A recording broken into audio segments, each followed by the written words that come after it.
날 찾으시고 힘센 발로 인도해 주신 주님, 그 아무도 나를 해치지 않게 보호해 주시네.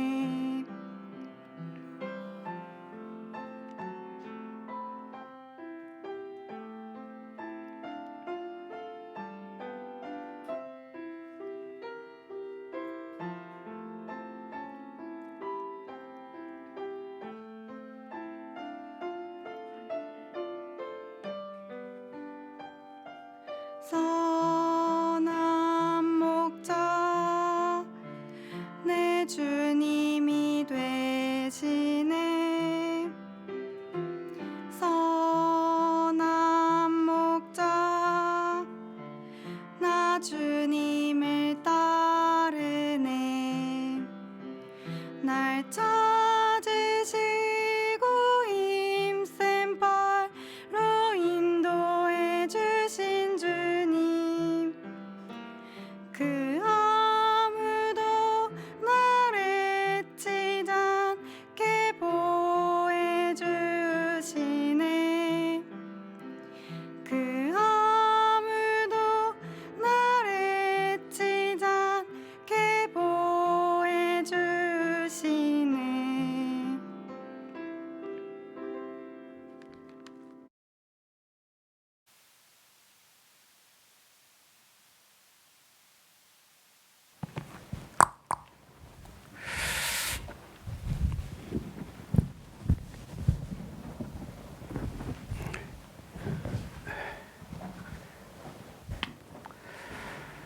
네, 교회에서 또 가정에서 말씀을 들으시는 우리 여주교회 성도님들 안녕하세요. 자, 우리 서로 인사하겠습니다. 사랑합니다. 네. 쑥스러우셔요? 네, 한 번 더 하겠습니다. 함께 수고합시다. 네. 네. 함께 기도하시겠습니다.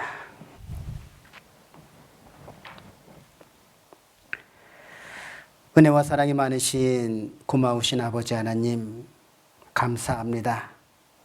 우리를 구원해 주시고 또 주님 몸된 교회 가운데 귀한 지체 삼아 주셔서 이 시간 교회와 가정에서 하나님의 말씀을 함께 교훈받는 이 시간 주님 도와주시고 함께 해주심을 감사드립니다.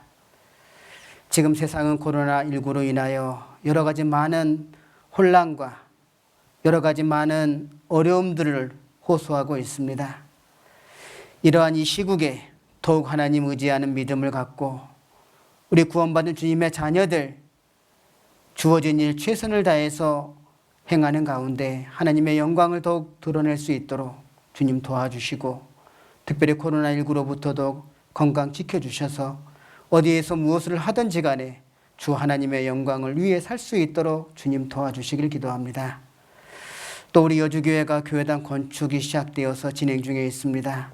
그 모든 과정 안전하게 진행되어 완공할 수 있도록 주님 도와주시고 이를 위해서 더욱 간절한 마음으로 기도하고 합력할 수 있는 은혜를 더해 주시기를 또 간절히 주님께 기도를 드립니다.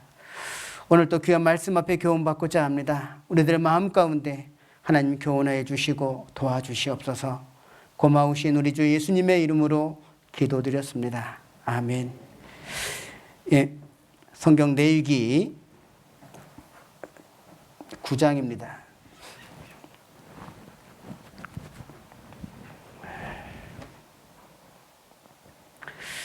레위기 9장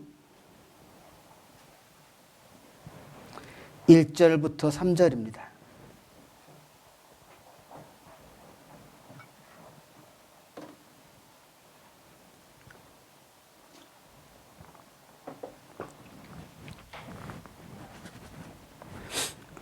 레위기 9장 1절부터 3절 함께 읽겠습니다.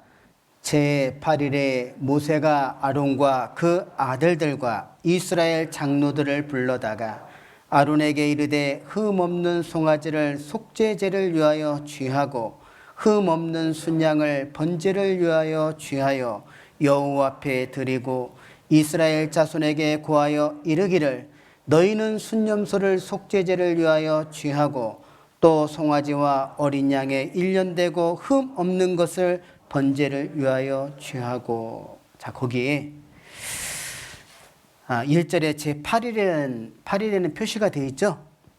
근데 2절에 보면, 후반절 끝절에 보면 여호와 앞에 드리고, 거기를 좀 표시하겠습니다. 여호와 앞에 드리고.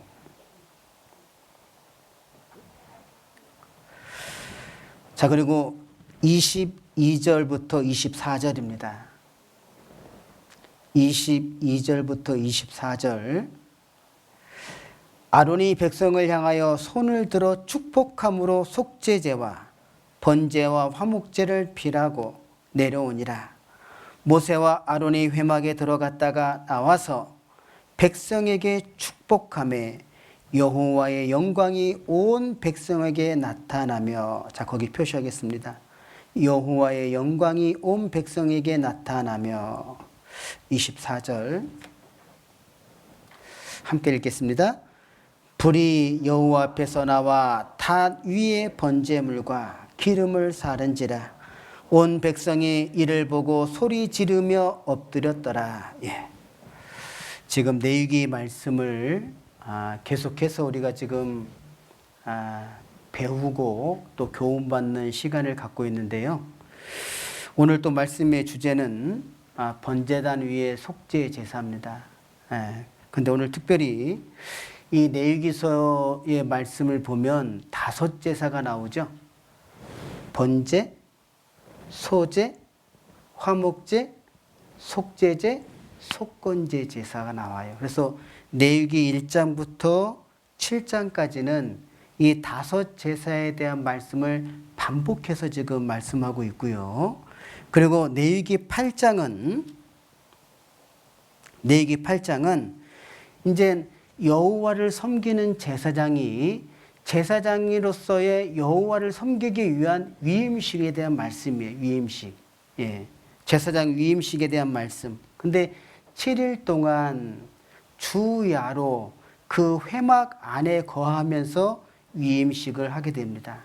그리고 이제 레위기 9장은 이제 제사장으로서 여호와 앞에 첫 제사를 드리는 거예요.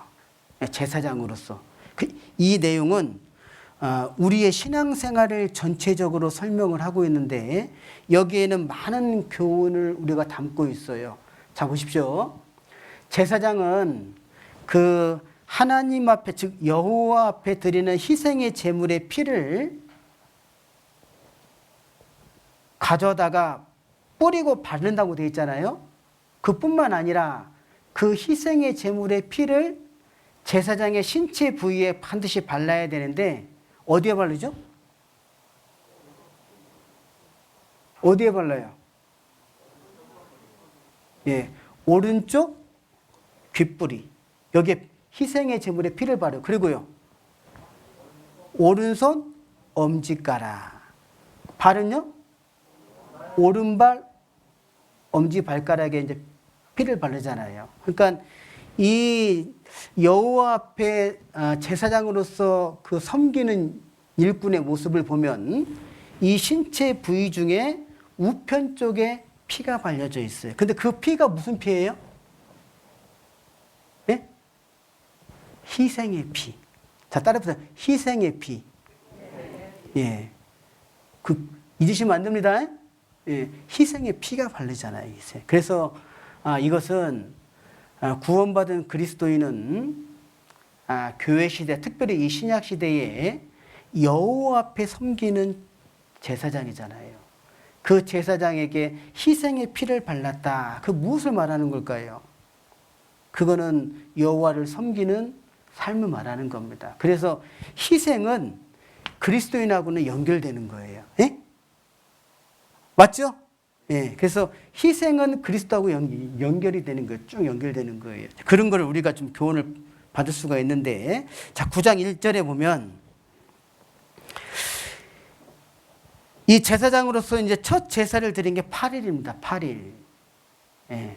근데 이 8일이 아주 중요한 의미가 있어요. 그래서 성경에서 보면 그 8일에 행했던 여러 가지 많은 일들이 나오는데, 그거를 통해서 좀 오늘 좀 함께 교훈을 좀 받고요.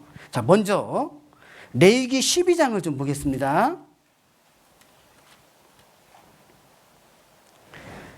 레위기 12장에 보면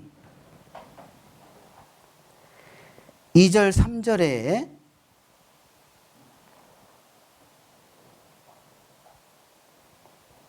레위기 12장 2절 3절 이스라엘 자손에게 고하여 이르라. 여인이 잉태하여 남자를 낳으면 그는 7일 동안 부정하리니 곧 경도할 때와 같이 부정할 것이며, 3절에 제8일에는 그 아이의 양피를 벨 것이요, 이렇게 돼 있죠. 그러니까 남자아이가 태어난 지 8일이 되면 무엇을 행해야 돼요? 할례를 행해야 돼요. 할례. 근데 그 할례가 8일에 행했다고 되어 있습니다. 물론 여기에는 여러 가지 많은 이유가 있지만, 그러면 하나님이 모세를 통해 이스라엘 백성들에게 할례를 행하라고 하신 이유가 뭐예요? 그게 구별입니다. 구별.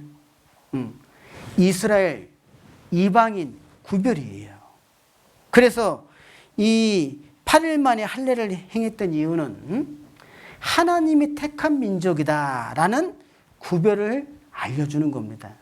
예. 그러면 자, 이 모세를 통해 이스라엘 백성들에게 할례를 하라고 하신 이 할례는 오늘날 구원받은 그리스도인들은 무슨 할례를 말하는 거예요? 찾아보겠습니다. 골로새서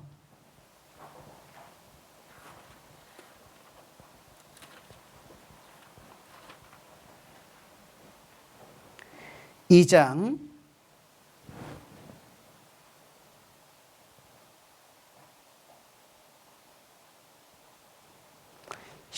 11절부터 17절까지인데요. 골로새서 2장 11절부터 17절에 보면, 자, 또 그 안에서 그리스도를 말합니다. 너희가 손으로 짓지 아니한 할례를 받았으니 곧 육적 몸을 벗는 것이요 그리스도의 할례니라, 이렇게 되어 있거든요. 그리스도의 할례. 그러면 그리스도의 할례에 대해서 아주 구체적으로 설명한 게 12절인데 보세요. 너희가 세례로 그리스도와 함께 장사한 바 되고 또 죽은 자들 가운데서 그를 일으키신 하나님의 역사를 믿음으로 말미암아 그 안에서 함께 일으키심을 받았느니라. 이걸 쉽게 말하면 예수님 십자가에 못 박히실 때 우리도 함께 못 박혔다, 그 말이에요. 그러니까 예수님이 심판받을 때 우리도 함께 심판받고 예수님이 부활할 때 우리도 함께 부활된 거예요. 이게 그리스도의 할례. 응? 자, 그러면서 13절에 또 너희의 범죄와 육체의 무할례로 죽었던 너희를 하나님이 그와 함께 살리시고, 그와 함께 그리스도죠, 예수님입니다. 우리에게 모든 죄를 사하시고 우리를 거스리고 우리를 대적하는 의문에 쓴 증서를 도말하시고, 의문에 쓴 증서가 율법이에요. 율법. 응? 율법은 뭐라고 되어 있습니까? 죄의 삭은 사망이요. 죄는 반드시 값을 지불해야 되잖아요. 응? 그걸 도말했다, 지워버렸다, 그 말이죠. 제하여 버리사 십자가에 못 박으시고, 그래서 예수님의 십자가에서 심판받을 때 죄의 삭은 사망, 그 율법이 파괴된 겁니다. 이루어진 거죠. 그러면서 15절 정사와 권세를 벗어버려 밝히 드러내시고 십자가로 승리하셨느니라. 16절 그러므로 먹고 마시는 것과 절기와 월살과 안식일을 인하여 누구든지 너희를 편론하지 못하게 하라. 17절 함께 읽겠습니다. 이것들은 장래일의 그림자이나 몸은 그리스도의 것이니라. 그래서 구약 시대에 모세를 통해 택한 이스라엘 민족에게 주신 그 절기들 있지 않습니까? 월삭이라든지 안식이라든지 그런 것이 예수님을 통해서 이루어졌잖아요. 그래서 예수님 십자가에서 다 이루었다 말씀하신 그날 그 사실을 개인적으로 깨달은 사람은 우리는 이루어진 거예요. 그게 구원받은 날입니다. 그게 그리스도의 할례예요. 자, 물어보겠습니다. 여러분들은 그리스도의 할례 받으셨어요? 예? 받으셨어요? 확실해요? 그러면 제사장인 거예요. 제사장. 제사장은 피 발랐어요? 안 발랐어요? 발랐다 그 말입니다. 그래서 희생이 연결이 계속 되는 거예요. 여러분 신앙생활은 희생이 빠지면요 사실 아무것도 아닙니다. 어떻게 생각하십니까? 그 희생 속에 들어가는 게 뭐예요? 고난이잖아요. 고난. 응? 그래서 남자아이는 난 지 8일 만에 할례를 행했다라는 것은 유대인과 이방인을 구별한 것처럼 우리 그리스도인들은 반드시 쪽이 갈라져야 된다. 구별되어야 되는 겁니다. 구별되셨죠? 구별 안 됐으면 어떻게 해야 돼요? 상담 받으셔야 되는 거예요. 네, 구별되는 겁니다. 구별. 그래서 우리는 그리스도인인 거예요. 그리스도인. 그리스도인은 여호와를 섬기는 제사장인 겁니다. 자, 그리고요. 레위기 14장을 보면 자, 레위기 14장을 좀 보겠습니다.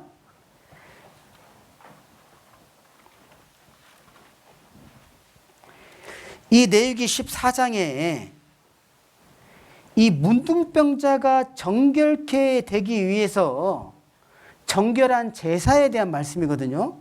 레위기 14장 1절부터 좀 보면 여호와께서 모세에게 일러 가라사대 2절 문둥 환자의 정결케 되는 날의 규례는 이러하니 이렇게 되어 있죠. 그러니까 문둥병자 즉 문둥 환자가 정결케 되기 위한 그걸 말씀해 주셨는데 10절에 보면 제8일에는 이렇게 나와요.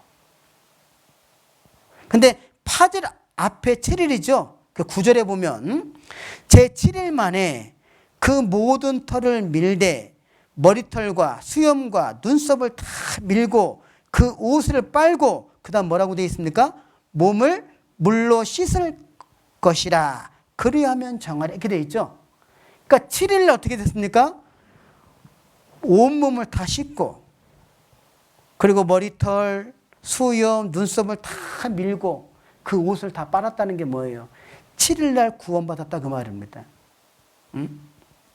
그러니까 7일날 속죄 제사를 통해서 구원받고 10절 제8일에는 이렇게 되는 거예요. 8일에는 자 12절까지 보면은 보세요. 제8일에는 그는 흠 없는 어린 순양 둘과 1년 된 흠 없는 어린 암양 하나와 또 고운 가루 에바 10분 3회 기름 섞은 소재물과 기름 한 녹을 취할 것이요 정결케 하는 제사장은 정결함을 받을 자와 그 물건들을 회막문 여호와 앞에 두고 12절 어린 순양 하나를 취하여 기름 한 녹과 아울러 속건제를 드리되 여호와 앞에 뭐라고 되어 있어요? 흔들어 요제를 드릴 것이요. 자, 요제가 뭡니까? 제사장의 가슴에서 이렇게 흔들어 드리는 걸 말하잖아요. 그래서 8일째 되는 날에는 여호와 앞에 요제를 드렸다. 그 말이 뭡니까? 이제는 삶을 드렸다는 거예요. 그게 신앙생활의 시작입니다. 그래서 문둥병자가 그 문둥병을 고침받기가 얼마나 고되했겠어요? 그래서 이 14장의 말씀처럼 그 정결케 되는 규례대로 순서대로 쭉 와서 7일째 되는 날에는 어떻게 돼요? 머리털, 수염 다 밀고 옷을 다 빨고 온몸을 물로 씻는 거예요. 이것은 예수님의 십자가의 피로 죄사함의 구원을 설명하는 겁니다. 그리고 8일째는요. 이제 여호와 앞에 요제 제사를 드리는 신앙의 삶을 드리는 겁니다. 자 보세요. 그래서 그 가슴에서 흔들어 드리는 겁니다. 왜 흔들까요? 예? 왜 가슴에서 흔들어요? 여러분, 이 제사장의 신체 부위 중에서 가장 뜨거운 데가 어디예요? 엉덩이입니까? 다리예요? 아니에요. 심장입니다. 심장. 가슴이에요. 가슴. 그래서 이 가슴에서 흔들어서 드린다는 게 뭐냐면 그 희생은 끝까지 연결되는데 신앙생활은 이 뜨거운 데서 나오는 거예요. 자, 자기 가슴 한번 이렇게 만져보세요. 뜨거워요? 냉랭해요? 냉랭한 분은 문제가 있는 거예요? 예? 뜨거워야 돼. 예. 이런 교훈 우리가 다 받을 수 있는 겁니다. 그래서 8일의 속건 제물을 요제로 드리는 것은, 자 보세요. 두 가지 큰 의미가 있는데, 첫 번째는 뭐냐면 그리스도를 알기 전에 행하였던 그 죄들을 더욱 큰 헌신과 순종을 통해서 보상하는 겁니다. 한번 찾아볼게요. 누가복음 19장을 보면 삭개오가 나오는데,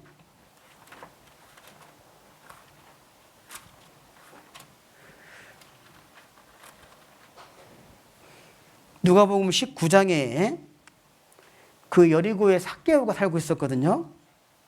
근데 삭개오가 세리장이고 부자라고 되어 있습니다. 누가복음 19장 자 8절 우리 같이 한번 읽어보겠습니다. 삭개오가 서서 주께 여짜오되 주여 보시옵소서, 내 소유의 절반을 가난한 자들에게 주겠사오며 만일 네 것을 토색한 일이 있으면 사변에 갚겠나이다. 이 고백을 하거든요. 누가요? 삭개오가. 근데 삭개오가 이 엄청난 고백을 해요. 자 보세요.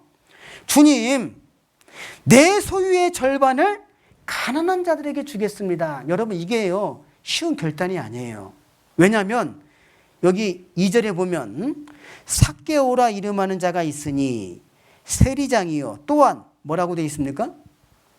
부자라고 되어 있거든요. 응? 이 삭개오가 지금 예수님을 만나기 전까지 얼마나 많은 그 부를 축적했겠어요. 세리장이었거든요. 그러면서 또 무엇을 고백합니까? 8절에 보면 내 소유의 절반을 가난한 자들에게 주는 것뿐만 아니라 만일 네 것을 토색한 일이 있으면 사배나 갚겠나이다. 여러분, 이 네 것을 토색한 일이 있으면 사배를 갚는 것은요, 하나님이 모세를 통해 율법을 주신 거예요. 그게 율법의 말씀이거든요. 내가 율법을 지키겠다 이 말이에요. 삭개오가 왜 이 고백을 했을까요? 누구를 만났습니까? 예수님을 만났어요. 응? 자 보겠습니다. 19장 1절부터 예수께서 여리고로 들어 지나가시더라. 삭개오라 이름하는 자가 있으니 세리장이요 또한 부자라.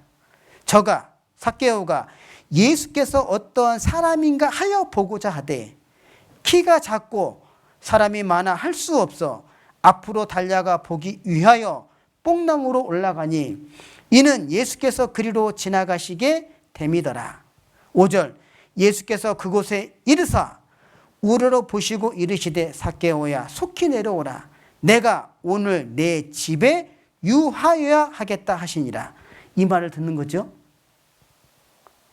오늘 내가 삭개오 내 집에서 유하겠다 하시니 6절 급히 내려와 즐거워하며 이렇게 되어 있죠. 영접하거늘. 지금 삭개오가 굉장히 좀 흥분된 상태지 않습니까? 자, 그런데 그 주변에 많은 사람들은요 못마땅한 거예요. 왜 그런 줄 아십니까? 자, 7절에 무사람이 보고 수군거려 가로되. 저가 삭개오가 뭐라고 되어 있습니까? 이 죄인의 집이요, 죄인의 집. 지금 예수님이요 삭개의 집에 유한다라는 것은 죄인의 집에서 유하겠다는 거예요. 그러니까 지금 여리고에서 삭개오는 뭐로 통해요? 죄인이거든요, 죄인. 그러니 얼마나 그 부를 축적하기 위해서 남의 것에 토색한 일이 많았겠습니까? 근데 몇 배나 갖겠다고요? 4배를 갖겠다. 하나님이 모세를 통해 주신 그 율법을 내가 지키겠다 이 말이에요. 여러분 놀랍지 않습니까? 응? 자, 그러니까 8절에 삭개오가 서서 주께 여짜오되 주여 보시옵소서 내 소유의 절반을 가난한 자들에게 주겠사오며 만일 네 것을 토색한 일이 있으면 4배나 갖겠나이다. 자, 9절 10절 함께 읽겠습니다. 예수께서 이르시되 오늘 구원이 이 집에 이르렀으니 이 사람도 아브라함의 자손이미로다. 인자에 온 것은 잃어버린 자를 찾아 구원하려 함이니라. 여러분 속건 제사가 그래요. 속죄 제사를 드린 사람은 이제 속건 제사를 드려야 되는데 이거는 계속 이어서 배울 겁니다. 그러니까 요제를 통해서 하나님 앞에 드렸다라는 게 뭐냐면 더욱 큰 헌신과 순종을 통해서 하나님께 드렸다 그 말입니다. 그래서 그리스도인은 희생의 피가 발려졌잖아요. 더 희생하고 더 순종하고 더 헌신해야 되는 것이 이걸 말씀하시는 거예요. 여러분 내가 구원받은 지 이제 신앙생활이 계속 이어지는데 어때요? 지금은 더 많이 희생하고 헌신하고 수고하십니까? 어떠셔요? 그건 본인이 생각해 보세요. 본인이. 예, 본인이. 왜 그러냐면 이 제사가 누구 앞에 드리는 거예요? 여호와 앞이죠. 여호와 앞에. 여호와 앞에. 그리고 두 번째는요. 두 번째는 이 8일에 이 속건 제물을 요제를 통해서 드리는 두 번째 이유는 이제 하나님과의 영적 교제가 회복되었다라는 겁니다. 예? 하나님과의 영적 교제가 회복되었다. 다시 말하면 이제 하나님 앞에 예배 드릴 수 있는 자격이 주어진 거예요. 이거는 감격입니다. 이건 감사예요. 응? 그래서 감격과 감사가 들어가는 겁니다. 시편 100편을 보겠습니다.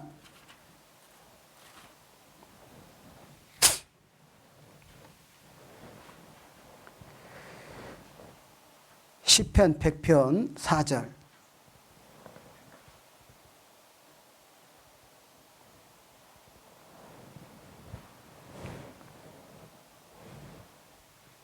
시편 100편 4절 함께 읽겠습니다.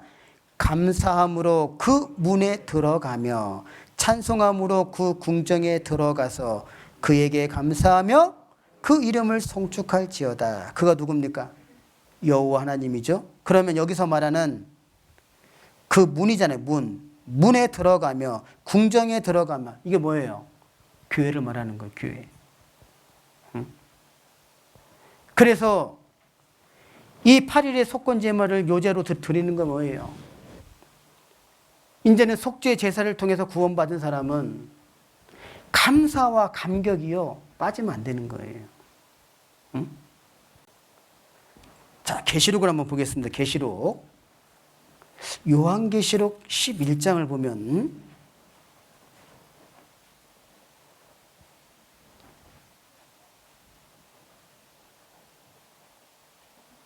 요한계시록 11장 17절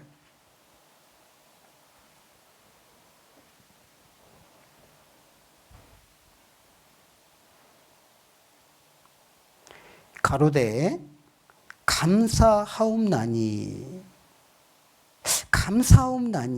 옛적에도 계셨고 시방도 계신 주 하나님 곧 전능하신 이여 친히 큰 권능을 잡으시고 왕노릇 하시도다. 이게 언제적 일입니까? 이게 천년왕국 때. 그리고 영원한 천국에서. 자, 그러면 감사하옵는 것은 옛적에도 계셨고 그 옛적이 언제예요? 하나님이 이 세상을 창조하시고 그리고 이 세상을 끝내시는 그때까지도 계셨다 그 말입니다. 시방도 계시고. 여러분 그래서 우리 구원받은 그리스도인들은 매일매일 그 신앙의 삶 속에 감사와 감격이요 들어가야 되는 거예요. 자, 물어보겠습니다. 오늘 감사하셔요? 오늘 저보고 막 감격 받으셨습니까? 반응이 없어. 그러면 옆에 계신 형제자매님 보고 막 감격 받으셨어요? 어? 네. 그래서 그 문으로 들어가고 궁정으로 들어간다. 그게 교회란 말이에요. 교회. 응? 그래서 구원받은 사람은 형제자매를 봐도 감격과 감사가 있고, 응? 그리고 이 제사장의 신체에 이게 피를 발라서 그 희생의 피가 계속 가는 것처럼, 그래서 구원받은 제사장들은요 희생하지 아니하면요 감사와 감격이 없어요. 어떻게 생각하십니까? 저도 90년에 구원받고 쭉 보면요 정말 희생할 때 감사와 감격이 이어지더라고. 희생 많이 하세요. 정말입니다. 그래서 행한 대로 갚아주시겠다고 하시는 하나님의 약속의 말씀이 있는 거예요. 응? 그래서 디모데전서 4장에 보면, 디모데전서 4장 3절 4절에 보면 감사함으로 받으면 버릴 것이 있다 없다. 그 성경 찾아봐야 되겠어요? 감사함으로 받으면 버릴 것이 있다 없다. 없다고 했어요. 없다고 했어요. 예? 신앙생활 중에 어떤 일들이 다 주어지면 감사함으로 받으면 버릴 것이 아무것도 없는 거예요. 응? 그래서 데살로니가 전서 5장 18절에 자, 따라 범사에 뭐 하라고요? 감사하라고. 예. 그래서 이 문둥병자가 얼마나 그 문둥병 때문에 고통을 받았습니까? 근데 그 문둥병이 치료를 받았어요. 감격과 감사가 있을까 없을까요? 당연히 있죠. 그게 우리의 신앙의 모습이라니까. 그리고 예수 그리스도께서 부활하신 것을 기념하기 위해서 우리가 주일날 이렇게 이제 모임을 계속 갖고 있지 않습니까? 이게 8일째예요. 응? 자, 성경 마태복음 28장을 좀 보면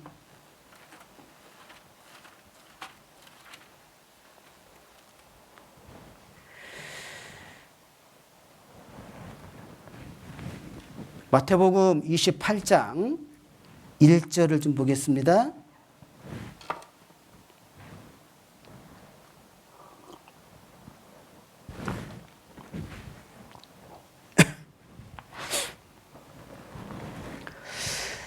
안식일이 다 가고 안식 후 첫날이잖아요. 안식일이 7일째입니다. 그리고 왜냐하면 그 창세기 2장에 보면 7일째 안식하셨다고 되어 있잖아요. 그러니까 안식일이 다 하여 가고 안식 후 첫날이니까 8일째죠. 8일째. 첫날이 되려는 미명의 막달라 마리아와 다른 마리아가 무덤을 보려고 왔더니 이렇게 되어 있지 않습니까? 예수님 부활하신 날이에요. 그날이. 사도행전 20장을 보면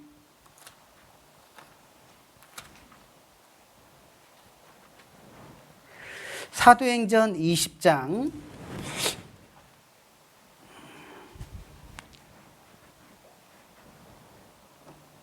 7절에 그 사도 바울이 복음을 전할 때에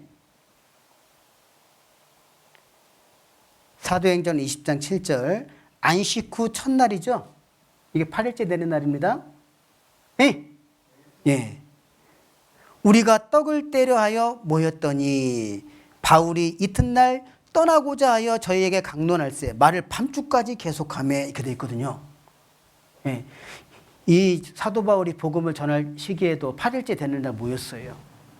모여가지고요 밤이 깊도록 서로 교제하고 말씀을 전하고 했던 겁니다. 이 말씀 보면 그 수양의 생각이 나요. 그 옛날 수양이. 예? 진짜 모여가지고 밤새도록 교제했지 않습니까? 오늘 설교를 좀 늦게까지 좀 하면 다 좋아하시려나? 예.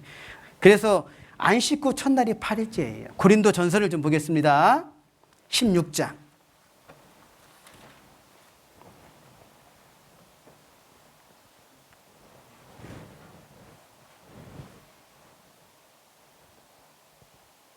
16장 2절에 보면 매 주일 첫날에 이렇게 돼 있어요. 매 주일 첫날. 그 언제예요? 그 주일입니다. 오늘 우리가 하나님의 말씀대로 이렇게 함께 모였어요. 얼마나 감사합니까? 그리고 형제 자매들 얼굴 대면해서 보는 겁니다. 물론 가정에서 말씀을 들으시는 분들은 영상으로 저와 이렇게 좀 볼 수 있지만 아무튼 이 얼마나 감사한 거예요. 근데 이걸 기억하셔야 돼요. 자, 물어보겠습니다. 이제는 제8일에 제사장이 첫 제사를 드렸잖아요. 예? 그러면 그 제사가 계속 이어집니까? 8일째 되는 날만 드려야 되는 겁니까? 그게 계속 연결되는 거예요. 그러니까 오늘도 8일이고 내일도 8일이고 모레도 8일인 거예요. 왜 그런 줄 아세요? 자, 성경 마태복음 12장을 보겠습니다.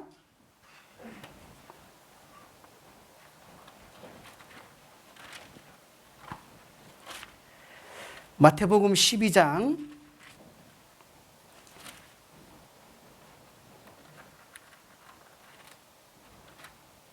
8절에 함께 읽겠습니다. 인자는 안식일의 주인이니라 하시니라. 인자가 누구예요? 예수 그리스도. 그러니까 예수님은 안식일의 주인이래요. 이런 말씀을 많이 말씀하셨거든요. 여러 군데. 자, 마가복음 2장도 보겠어요?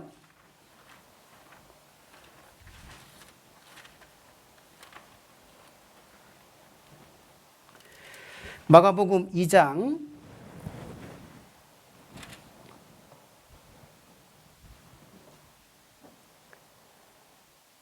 27절, 28절에 보면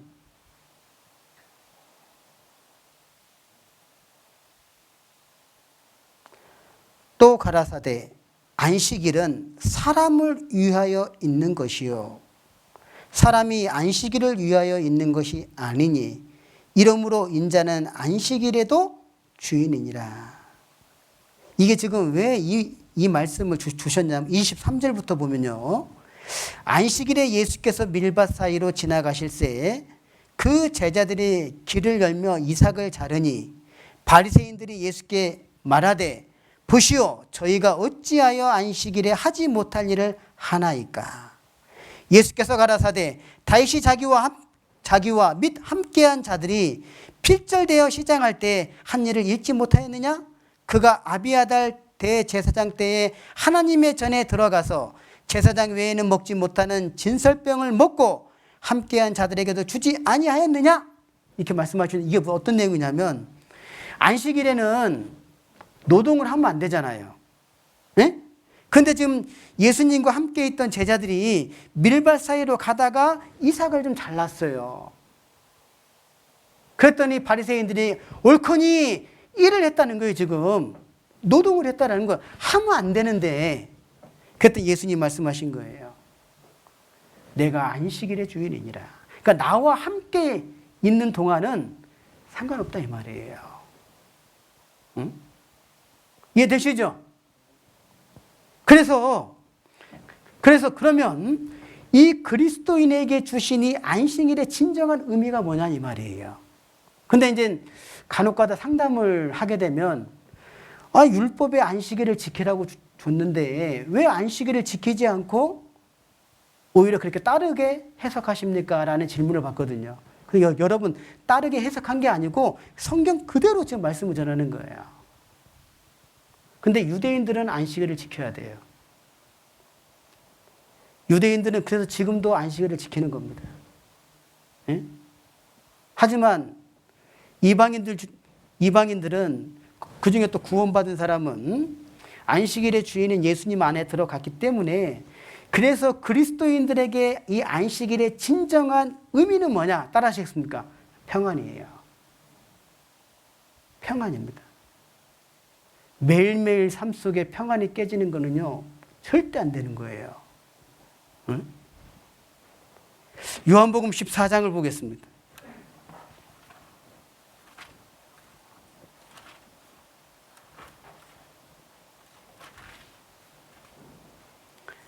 요한복음 14장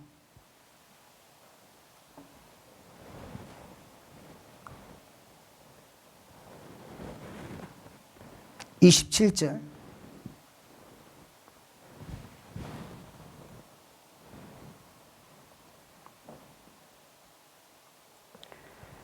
평안을 너희에게 끼치노니 곧 나의 평안을 너희에게 주노라. 내가 너희에게 주는 것은 세상이 주는 것 같이 아니하니라. 너희는 마음에 근심도 말고 두려워하지도 말라. 예수님의 말씀이죠. 너희에게 평안을 주노라. 16장, 요한복음 16장을 보겠습니다. 33절에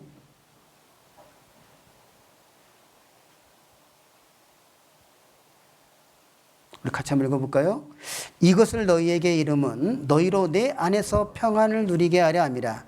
세상에서는 너희가 환난을 당하나 담대하라. 내가 세상을 이기었노라 하시니라. 이것을 너희에게 이름은, 이것이 뭐냐? 32절에 보라, 너희가 다 각각 제 곳으로 흩어지고 나를 혼자 둘 때가 오나니 벌써 왔도다. 그러나 내가 혼자 있는 것이 아니라 아버지께서 나와 함께 계시느니라. 예수님과 함께 계셨던 성부 하나님, 그리고 구원받은 하나님의 자녀들은 성령 하나님이 함께 하시잖아요. 그렇기 때문에 두려워하지도 말고 평안하라. 평안. 환난을 당해도 평안하라. 이게 안식일의 진정한 의미입니다. 어제 평안하셨어요? 저 뒤에는 대답이 없으시네. 저 평안하셨어요? 오늘도 평안하십니까? 내일은요? 평안해요. 평안. 예. 20장도 보겠습니다.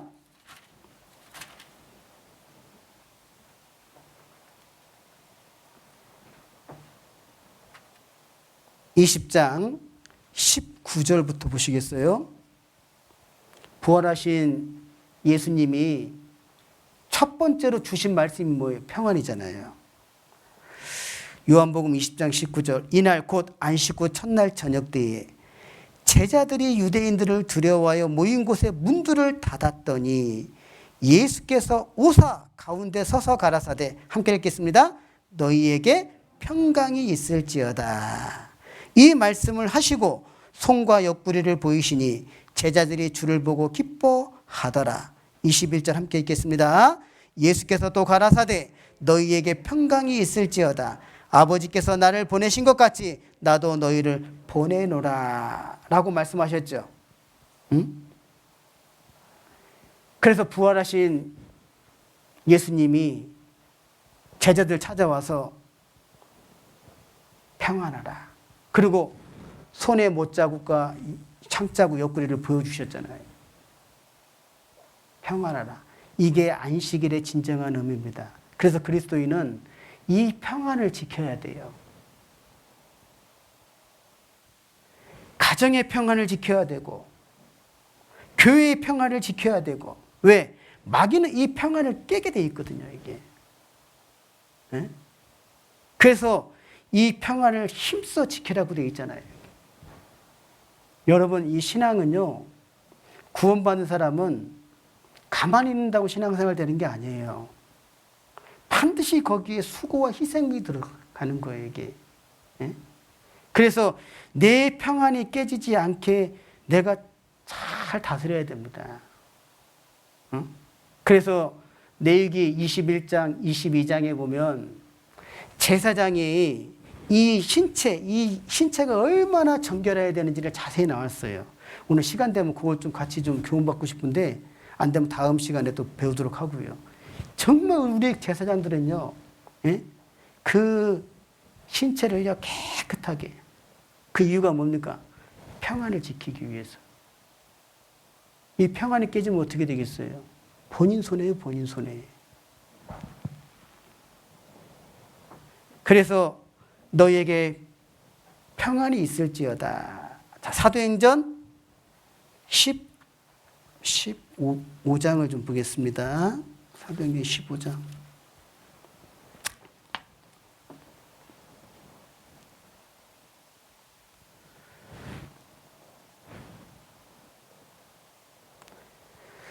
사도행전 15장 5절부터 좀 몇 구절 말씀을 좀 보면요.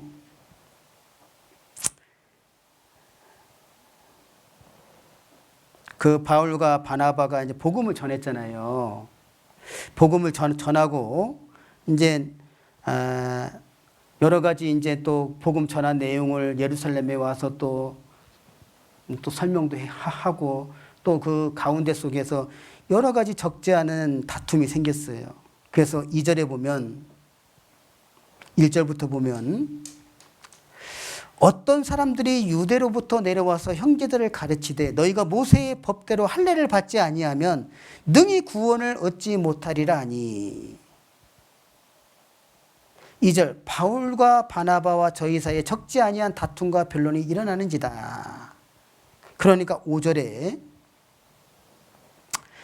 바리새파 중에 믿는 어떤 사람이 일어나 말하되 이방인에게 할례 주고 모세의 율법을 지키라 명하는 것이 마땅하도다.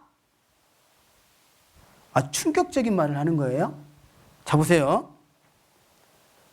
이방인에게 할례 주고 모세의 율법을 지키라고 명하는 것이 마땅하도다. 이때 당시 이 말은 엄청난 충격입니다. 왜? 이스라엘 민족은 하나님이 택한 민족이고 모세를 통해서 이스라엘 민족에 율법을 주셨잖아요. 그리고 이스라엘 민족에게 이방인하고 구별하기 위해서 할례를 행하라고 한 거였거든요. 근데 이방인에게도 할례를 주고, 이거 충격이거든요, 충격. 응? 그리고 모세의 율법을 지키라고 명하는 것이 마땅하다. 그러니까 6절에 사도와 장로들이 이 일을 의논하러 모여 7절 많은 변론이 있은 후에 베드로가 일어나 말하되 형제들아 너희도 알거니와 하나님이 이방인들로 내 입에서 복음의 말씀을 들어 그 다음 뭐라고 되어 있습니까? 믿게 하시려고 오래 전부터 너희 가운데서 나를 택하시고 또 마음을 아시는 하나님이 우리에게와 같이 저희에게도 무엇을 줬다고 되어 있어요? 성령을 주어 증거하시고 9절 믿음으로 저희 마음을 깨끗이 하사 저희나 우리나 분간치 아니하셨느니라. 그래서 유대인들은 실제로 몸에 할례를 행하지만 이방인들은요 그리스도의 할례를 받잖아요. 응? 그래서 10절에 그런데 지금 너희가 어찌하여 하나님을 시험하여 우리 조상과 우리도 능히 매지 못하던 멍에를 제자들의 목에 두려느냐. 11절 함께 읽겠습니다. 우리가 저희와 동일하게 주 예수의 은혜로 구원받은 줄 믿노라 하니라. 그렇죠. 그래서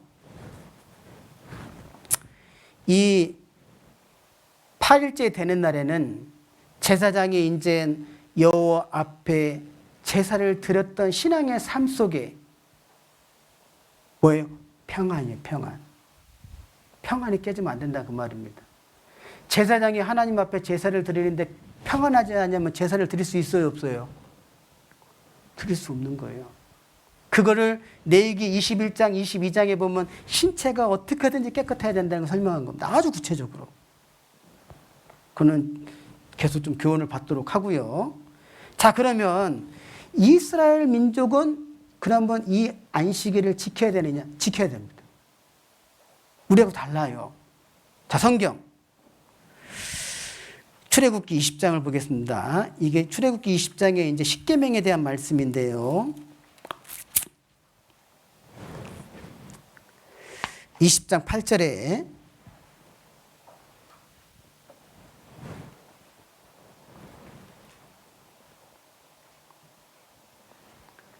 출애굽기 20장 8절 8절부터 11절까지입니다. 안식일을 기억하여 거룩히 지키라. 엿새 동안에 힘써 내 모든 일을 행할 것이나 제7일에는 너희 하나님 여호와의 안식일인즉 너나 내 아들이나 내 딸들이나 내 남종이나 내 여종이나 내 육축이나 내 문 안에 유하는 객이라도 아무 일도 하지 말며 이는 엿새 동안에 나 여호와가 하늘과 땅과 바다와 그 가운데 모든 것을 만들고 제7일에 쉬었습니다. 그러므로 나 여호와가 안식일을 복되게 하여 그날을 거룩하게 하였느니라. 이렇게 되어 있죠. 그래서 그러면 이스라엘 민족에게 안식일을 주신 이유가 뭐예요? 그게 딱 두 가지 이유. 그 중에 첫 번째를 좀 설명하고 있는 거예요. 11절 말씀에 안식일을 왜 주셨다고요? 나 여호와가 하늘과 땅과 바다와 그 가운데 모든 것을 만들고 하나님이 창조를 다 이루었다 이 말이에요. 이거를 설명해 주는 것이 안식일입니다. 이해되시죠? 응? 그래서 이스라엘 민족에게 안식일을 지키라고 주신 첫 번째 이유가 뭐냐면 창조를 끝냈다 그 말이에요. 창조를. 그 창세기 1장에 보면 6일 동안 창조한 내용이 나오고 2장 1절에 다 이루었다고 말씀하셨잖아요. 창조를. 그리고 두 번째 이유가 뭐냐면 먼저 또 에스겔 찾아보겠습니다. 에스겔 20장이죠.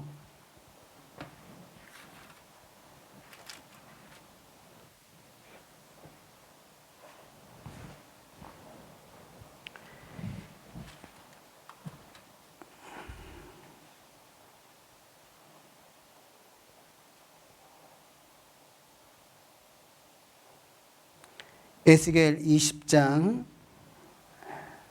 12절 13절입니다.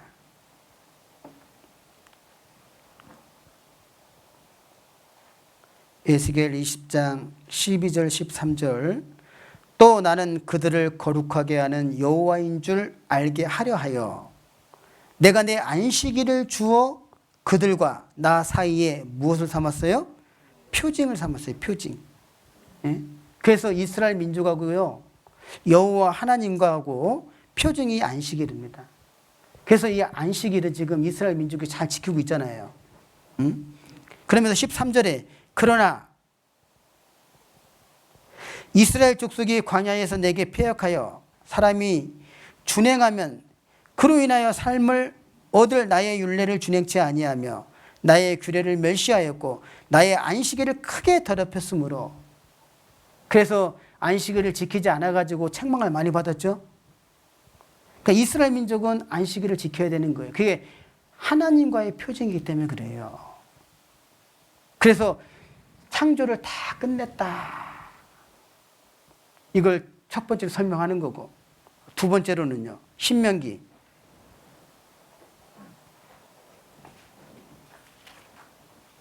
5장입니다.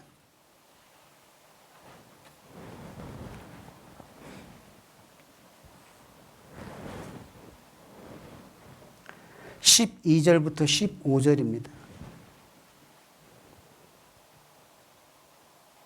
신명기 5장에도 십계명에 대한 말씀이 나오는데요.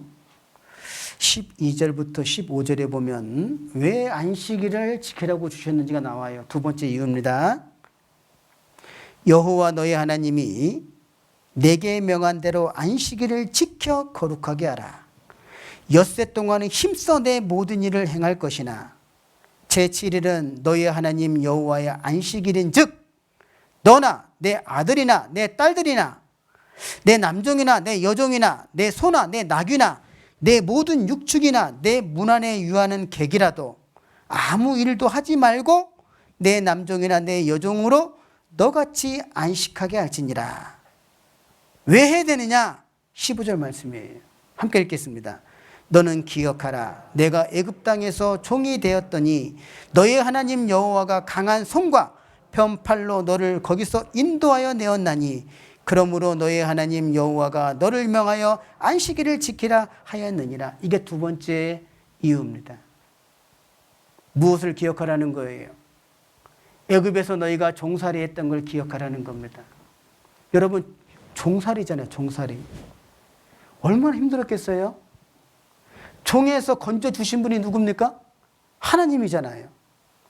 그래서 너희가 애굽에서 인도하여 주신 하나님의 은혜를 기억하라는 게 그게 안식일의 진정한 의미예요. 그래서 이스라엘 민족은 지금도 안식일을 지키면서 그걸 기억하는 겁니다. 하나님이 모든 창조를 다 끝내시고 그리고 애굽에서 종살이 했던 우리 조상들을 이 가나안 땅으로 인도하셨구나. 그리고 오늘날 우리에게 평안을 주셨구나. 이걸 기억하는 게 안식일입니다. 예전에 안식일을 이렇게 좀 오래 다니신 분하고 상담을 하는데요. 이걸 못 버리더라고. 아무리 설명을 해도. 여러분, 제가 제 개인적인 생각을 말씀드렸습니까? 그래서 우리 구원받은 그리스도인에게 진정한 안식은 뭐예요? 예수님 안에 거하는데 그게 평안이다 그 말이에요. 평안하셔요? 감사합니다. 그래서 평안을 지켜야 돼요. 평안을 깨면 안 돼요. 가정에서도 마찬가지입니다. 가정도 하나의 교회이기 때문에 평안을 깨면 안 되는 거예요. 교회는 말할 것도 없고, 그리고 개인도 하나님 앞에 신앙생활하니까 평안이 깨지면 안 돼요. 만약에 평안이 깨지면은요, 기억하셔야 돼요. 하나님 앞에 나와 뭐 문제가 있다 이 말이에요.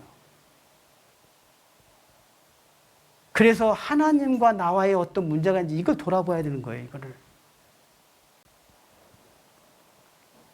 평안이 깨지면 안 됩니다. 평안. 아셨죠? 예. 그래서 8일이 이게 신앙생활의 연장선이에요. 우리는 오늘 8일째입니다. 내일은요? 8일이요. 언제까지? 주님 나라 갈 때까지. 왜? 우리는 구원을 받았기 때문에, 주님의 자녀이기 때문에. 이해되셨죠? 그래서 내일기 이 9장 말씀이 얼마나 중요한지 몰라요. 자, 여기 좀.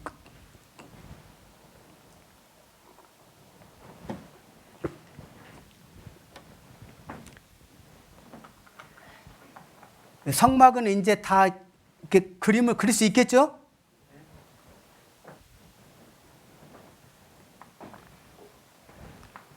제가 반복해서 지금 계속 그림을 그리는 이유는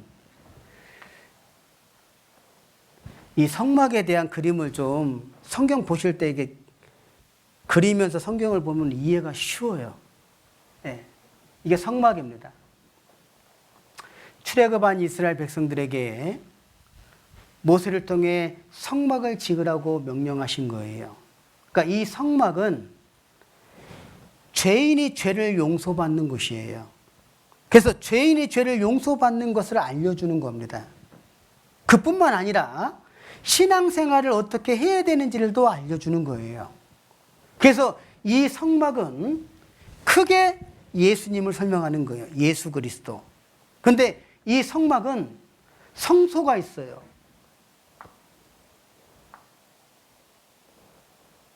이 성소는 지성소하고 나눠집니다.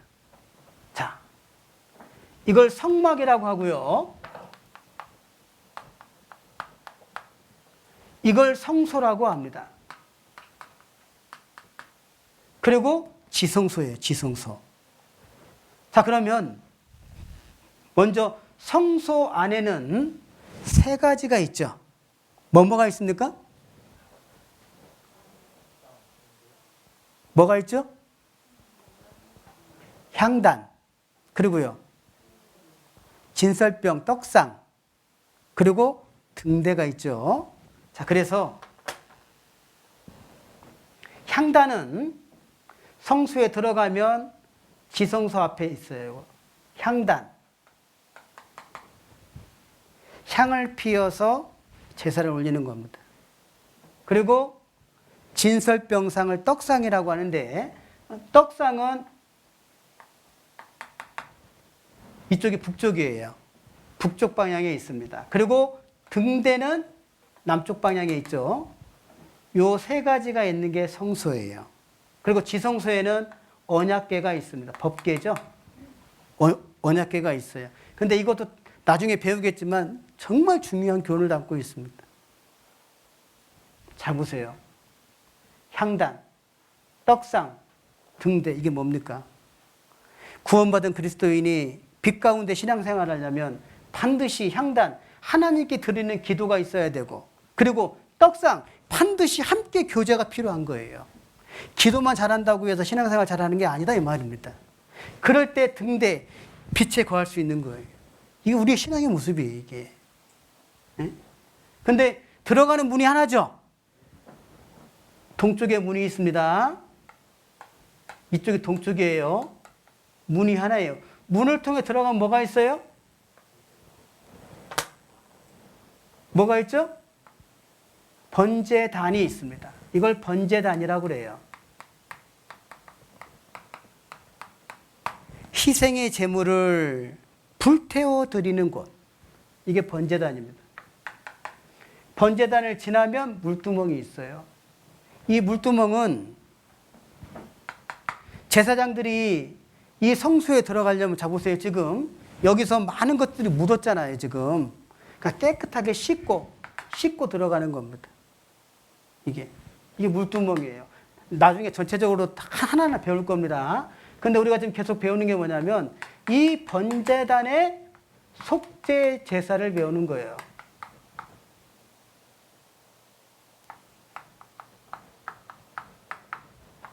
속죄 제사. 지금 여러 차례 반복해서 지금 배우는 겁니다. 예. 자, 성경, 레위기 성경 9장입니다.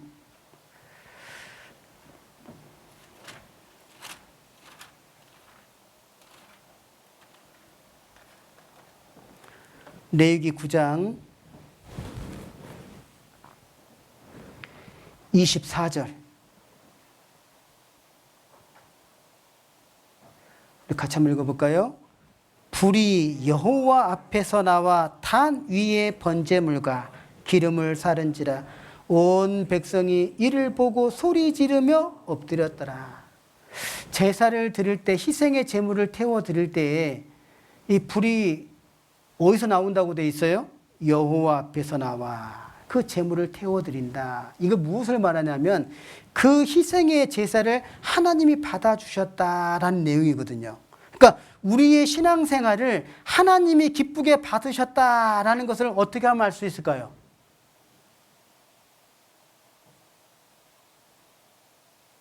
어떻게 하면 알 수 있을까요? 네. 내 평강이 유지되냐 안 되냐 이거 확인하시면 돼요. 레위기 6장을 보겠습니다. 그래서 레위기 6장에 보면 이 불이 꺼지면 안 돼요. 이 불이. 6장 12절 13절. 레위기 6장 12절 13절. 단 위의 불은 항상 피어 꺼지지 않게 할지니 제사장은 아침마다 나무를 그 위에 태우고 번제물을 그 위에 버려놓고 화목제의 기름을 그 위에 살을 찌며 불은 끊이지 않고 단 위에 피어 꺼지지 않게 할지니라. 그래서요, 이 번제단에서는 희생의 제물이 계속 타는 겁니다. 그러니 이게 불이 꺼지면 되겠어요, 안 되겠어요? 이게 우리 신앙의 모습이에요. 여러분, 로마서 12장 1절에 보면 너희가 거룩한 산 제사를 드리라 그랬거든요. 자 보세요. 거룩한 제사인데 무슨 제사예요? 살아있는 제사거든요. 근데 무엇을 가지고? 너의 몸을 가지고 이렇게 되어 있거든요. 몸을 태워드리는데 12장 11절에 부지런하여 게으르지 말고 열심히 품고 주를 섬기라 이렇게 되어 있는 거예요. 꺼지면 안 된다 그 말입니다. 구원받고 막 열심히 신앙생활 했어요. 그날 불이 딱 꺼져버렸어요. 자, 그러면 그게 누구 때문에 불이 꺼졌을까요? 하나님이 안 되겠다 싶어서 불을 끄게 한 겁니까? 아니에요.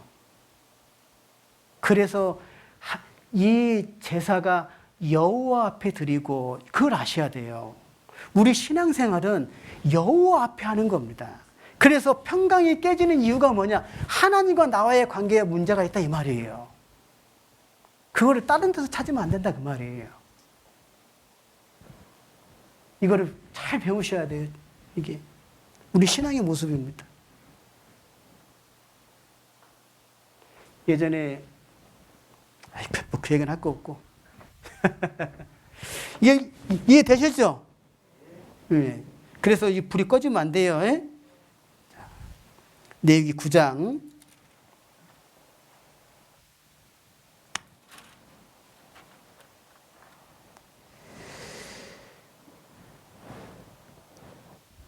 그래서 여기 보면 2절에 아론에게 이르되 흠없는 송아지를 속죄제를 위하여 취하고 흠없는 순양을 번제를 위하여 취하여 여호와 앞에 드리고, 그리고 4절에도 또 화목제를 위하여 누구 앞에 라고 되어 있어요? 여호와 앞이거든요. 여호와 앞에. 그리고 5절에도 그들이 모세의 명한 모든 것을 회막 앞으로 가져오고 온 회중이 나와 누구 앞에 섰어요? 여호와 앞에 선지라. 6절에도 모세가 가로되 이는 여호와께로서 너희에게 하라고 명하신 것이니, 이렇게 되어 있거든요. 7절 후반절에 보면 무릇 여호와의 명대로 하라. 10절 후반절에 보면 여호와께서 모세에게 명하심과 같았고, 21절에 보면 가슴들과 우편 뒷다리를 그가 누구 앞에요? 여호와 앞에 요제로 흔드니 모세의 명과 같았더라. 가슴들과 우편 뒷다리, 가슴, 우편 뒷다리 여러 번 배우셨죠? 그게 여호와 앞에 요제로 흔들어서. 그래서 우리의 신앙생활은 그러니까 여호와 앞에 사는 거예요. 여호와 앞에서. 이게 얼마나 중요한지 모릅니다. 이걸 잘 모르면 신앙생활 하기가 쉽지가 않아요. 그래서 반드시 하나님 앞에 희생의 제물을 태워드린다는 거 꼭 기억하시고요. 자, 그리고 남은 시간, 자, 레위기 21장을 좀 보겠습니다.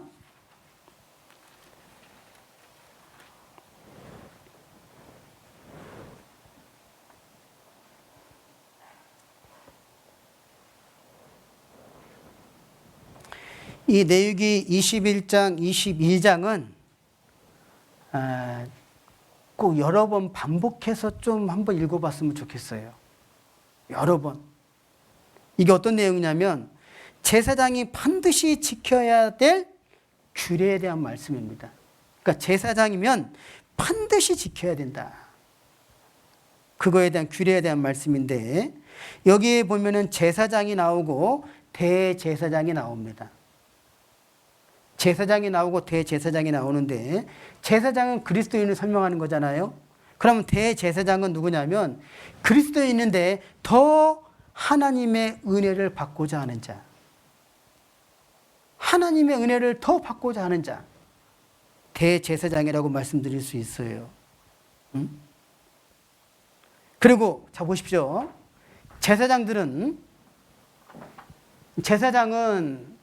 어디에 들어가야 되냐면 성소에 들어가서 향단에 뿐만 아니라 떡상 있잖아요. 떡상이 어떻게 되어 있냐면 6개의 떡이 이렇게 쌓였어요. 이렇게. 이게 이스라엘 12지파를 설명하는 겁니다. 두 줄로 6개씩 떡을 쌓아놓고 그 위에 유향을 부어요. 이거를 제사장이 매일 해야 됩니다. 매일. 그럼 매일 성소에 들어가야 되잖아요. 그럼 어떻게 해야 되겠어요? 깨끗해야 되는 거예요. 이게. 그래서 레위기 21장, 22장에서 제사장이 반드시 지켜야 된다. 이 규례는. 이거 설명하는 겁니다. 그래서 꼭 집에 가시면 반복해서 좀 한번 읽어보셔요. 자, 그러면서 레위기 21장 1절부터 좀 보면요. 여호와께서 모세에게 이르시되 아론의 자손 제사장들에게 고하여 이르라. 백성 중에 죽은 자로 인하여 스스로 더럽히지 말려니와. 그러면서 이 제사장들 뭐라고 말씀하셨냐면 4절에 제사장은 뭐라고 되어 있습니까? 네? 백성의 어른인지 거기 좀 표시 한번 해보세요. 제사장은 백성의 어른인즉 스스로 더럽혀 욕되게 하지 말지니라. 여러분, 어른이라는 게 뭐예요? 어른은 책임이 있잖아요. 그리고 어른은 구분할 수 있잖아요. 더러운 것과 깨끗한 것을 구분할 수 있지 않습니까? 그래서 제사장들은 백성의 어른이다. 그래서 스스로 더럽혀 욕되게 하지 말지니라.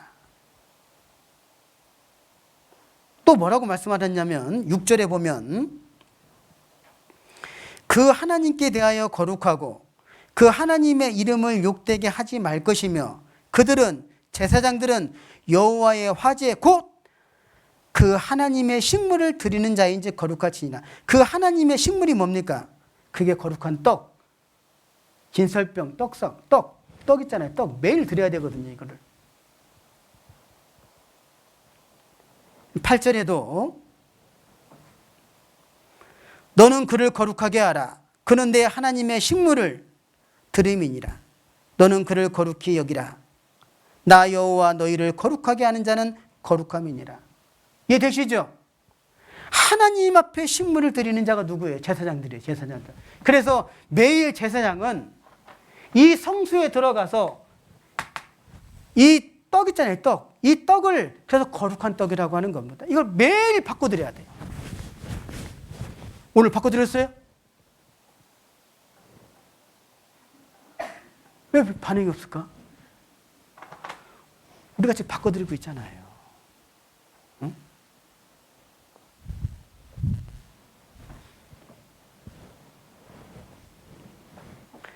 자, 사무엘, 요거 잡으시고요. 사무엘 상을 좀 보겠습니다.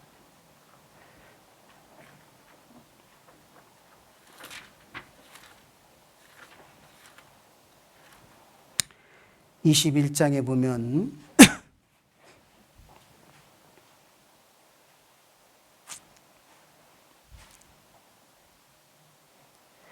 그때 다윗이 이제 도망 다닐 때에 먹을 게 없어가지고 그 성소 안에 있는 그 떡을 받잖아요. 그 떡에 대해서 이제 이야기하는 겁니다.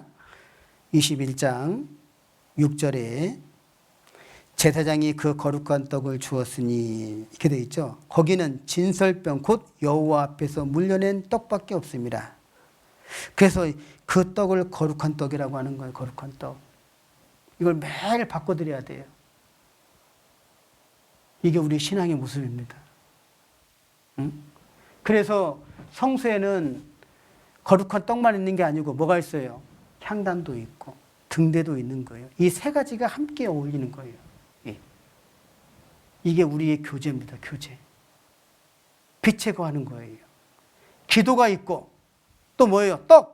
떡을 나누는 교제가 있는 거예요. 그래서 구원받은 그리스도인은 형제 자매를 보고 감동과 감격을 안 받는 것은 이상한 거. 받을 수밖에 없는 거예요. 떡을 나누며 교제를 하기 때문에. 자, 레위기 21장을 좀 보겠습니다. 그래서 레위기 21장 5절부터 7절에 보면 그 제사장의 개인 있잖아요. 개인. 제사장 개인의 성결 규례 5가지를 말씀하신 거예요. 응? 레위기 21장 5절로 7절 말씀에 보면 거기에 제사장 개인입니다. 개인. 성결 규례 5가지. 자, 보면 첫 번째가 뭐예요? 머리털을 깎아 대머리 같게 하지 말며. 머리털을 깎아서 대머리 같게 하지 말며. 그리고 두 번째는요. 그 수염을 양편을 깎지 말며 이렇게 돼 있어요. 그 수염을 양편을 깎지 말며. 세 번째는요. 살을 베지 말고. 살을 베지 말고. 그래서 살을 베지 말고. 그리고 네 번째는 그 하나님께 대하여 거룩하고 그 하나님의 이름을 욕되게 하지 말 것이며, 그리고 5번째는 기생이나 부정한 여인을 취하지 말 것이며 이혼당한 여인을 취하지 말지니라. 근데 요 5가지 내용을 보면 이게 어떤 내용입니까? 육체의 깨끗함을 말하는 거예요. 맞죠? 응? 그래서 제사장은요, 이 몸이 깨끗해야 돼요. 응? 이 몸이. 그래서 이 머리털을 깎아 대머리 깎게 하면 안 되고, 그 수염을 양편을 깎지 말고, 살을 빼지 말고, 그 하나님께 대하여 거룩하고 그 하나님의 이름을 욕되게 하지 말 것이며, 기생이나 부정한 여인을 취하지 말고. 이 내용을 보십시오. 자, 저 좀 보세요. 제가 만약에 머리를, 죄송합니다, 싹 밀었어요. 그리고 수염 그 반만 깎고 왔어요. 그럼 어떻게 보일 것 같아요? 원래 우리 목사님은 대머리요. 성도님들이 보기에도 좀 아름다워 보이지 않죠? 제가 독일에서 목회할 때요, 독일의 크롬백이라고 하는 곳에 이제 교회가 있었는데, 그 크롬백에서 전철을 타고 한 2시간 반을 가면 메인 세임지역이 있어요. 중앙역인데, 거기 가면 이제 장터가 많이 쓰거든요. 근데 제가 사진을 찍었어요. 한 남자를. 너무 희한하게 생겨가지고. 이 머리를요, 투구처럼 깎았어요. 투구. 예? 싹 길러가지고 투구로 깎아가지고 색을 입혀놨어. 완전 옛날 그 군병식으로 머리 깎아놓은 거예요. 신기하대. 그래서 제가 사진 몇 가지 찍어왔어요. 자료로 쓰려고. 만약에 우리 구원받은 그리스도인이 정상적이지 않고 그런 모습을 하고 있다면 어떨 것 같아요? 하나님 앞으시기에 부정한 겁니다. 응? 이게. 그래서 이 머리부터 발끝까지 하나님 보기에 깨끗하다는 게 뭐예요? 하나님 앞에 내 마음이 깨끗해야 된다 그 말이에요. 그러니까 평안이 깨지면 안 되는 거예요. 응? 그리고요, 9절에 보면 제사장 가정도 깨끗해야 된다고 얘기하는 겁니다. 9절 함께 읽겠습니다. 아무 제사장의 딸이든지 행음하여 스스로 더럽히면 그 아비를 욕되게 하미니 그를 부사를 지니라. 그러니까 제사장은 본인도 깨끗해야 되지만 가정이 있잖아요. 가정도 성결해야 된다 이 말이에요. 응? 왜 하나님이 그걸 요구하시겠습니까? 이 신앙생활이 얼마나 소중한데, 예수님 피값으로 구원해 주신 하나님의 자녀들을 얼마나 귀하게 보시는데, 믿음의 분량의 차이는 있을지 몰라도 하나님이 각 개인 성도를 볼 때는요, 존귀한 자라고 보시는 거예요. 그래서 그 교회를 그토록 아름답게 보시는 겁니다. 여러분, 고린도 교회 얼마나 많은 문제가 있었어요? 그럼에도 불구하고 그 고린도 교회를 버리셨습니까? 안 버렸다니까요. 그 안 버린 이유가 뭐예요? 거기에 존귀한 성도들이 있는 거예요, 성도들이. 그럼 우리 여주교회는 어떻습니까? 우리 여주교회는 고린도 교회보다 못해요? 우리 여주교회가 얼마나 거룩한 곳인데. 그래서 형제자매를 서로 사랑하고 형제자매를 위해주고, 그리고 지금 우리가 이 중요한 시기가 있잖아요. 지금 교회당 건축이라고 하는 시기에. 이 시기에 사단의 역사가 심하게 나타날 수밖에 없는 거예요. 그래서 이 시기에 정말 우리가 행동을 조심하게 해야 되고, 절대 교회의 평강이 깨지면 안 된다. 이걸 누누이 부탁을 드리는 겁니다. 평강 지키셔야 돼요. 평강을. 그리고 좀 시간이 많이 가서요. 그 레위기 21장 10절로 15절 말씀에 보면 대제사장이 성결 규례에 대한 8가지 말씀이 나오는 거예요. 그리고 21장에 보면 21장 16절로 24절 말씀에 보면 제사장의 신체 조건 규례가 12가지가 나오는 겁니다. 육체에 흠이 없어야 되는 거예요. 그 하나하나 좀 살펴보고 싶은데 시간이 다 됐어요. 다음 시간에 같이 좀 교훈 받기로 하고요. 기도하시겠습니다. 은혜와 사랑이 많으신 아버지 하나님 감사합니다. 오늘 거룩한 주일을 또 우리에게 허락하셔서 우리가 하나님이 주시는 교훈의 말씀을 통해 교훈받고 이 시간 또 사랑하는 우리 존귀한 형제자매들 함께 교제케 인도해 주심을 감사합니다. 사랑하는 우리 여주교회 더욱 든든히 세워주시고 또 교회당 건축뿐만 아니라 이 건축할 이 시기에 우리 각자의 믿음도 더욱 건축이 될 수 있도록 하나님 역사하시고 도와주시옵소서. 오후에 또 모든 교제도 주님께서 함께해 주시기를 기도드리며 고마우신 우리 주 예수님의 이름으로 기도드렸습니다. 아멘.